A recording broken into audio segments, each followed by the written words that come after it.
Assalamualaikum warahmatullahi wabarakatuh.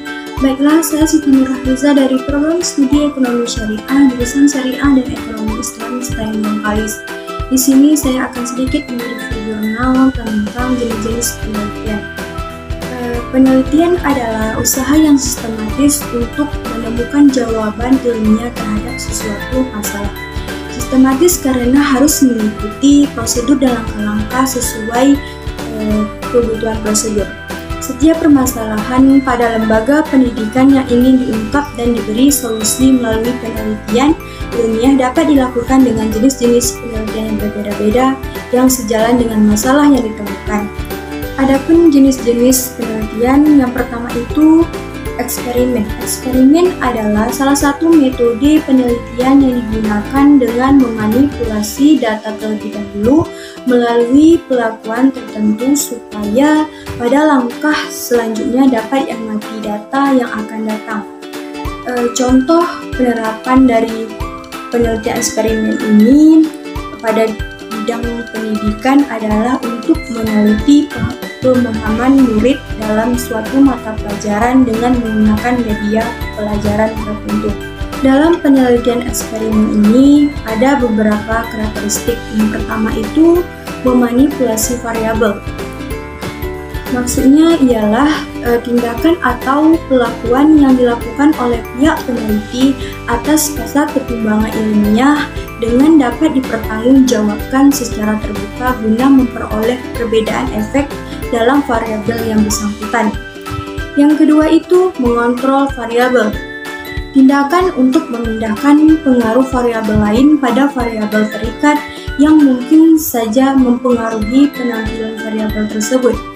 Tujuan dan tindakan ini adalah mengatur situasi yang terjadi di dalam penelitian eksperimen supaya efek dari variabel tersebut dapat diteliti.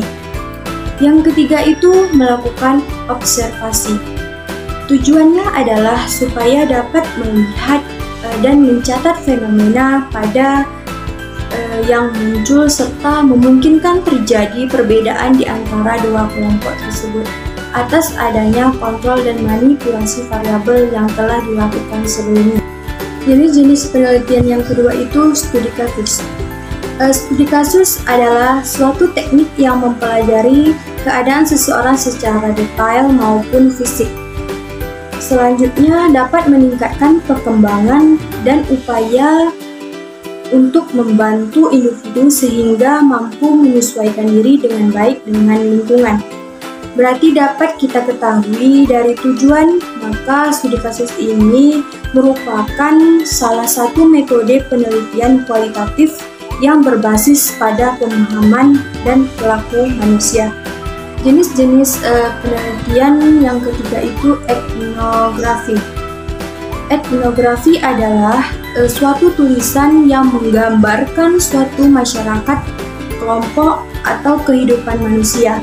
Salah satu metode yang sering digunakan dalam ilmu sosial, terutama dalam antropologi dan beberapa cabang sosiologi. Jenis-jenis penelitian yang keempat itu fenomenologi. Fenomenologi bisa diartikan sebagai studi tentang pengalaman hidup seseorang atau metode untuk mempelajari bagaimana individu secara subjektif merasakan pengalaman dan memberikan makna dari fenomena tersebut. Tujuannya yaitu menjelaskan pengalaman-pengalaman yang dialami seseorang dalam kehidupan ini, termasuk pengalaman saat interaksi dengan orang lain dan lingkungan sekitar. Jenis-jenis penelitian yang kelima itu grounded theory, merupakan desain penelitian kualitatif yang memungkinkan penelitian untuk membentuk konklusi dan membangun teori dari data yang langsung dikumpulkan oleh peneliti, bukan dari teori yang telah ada.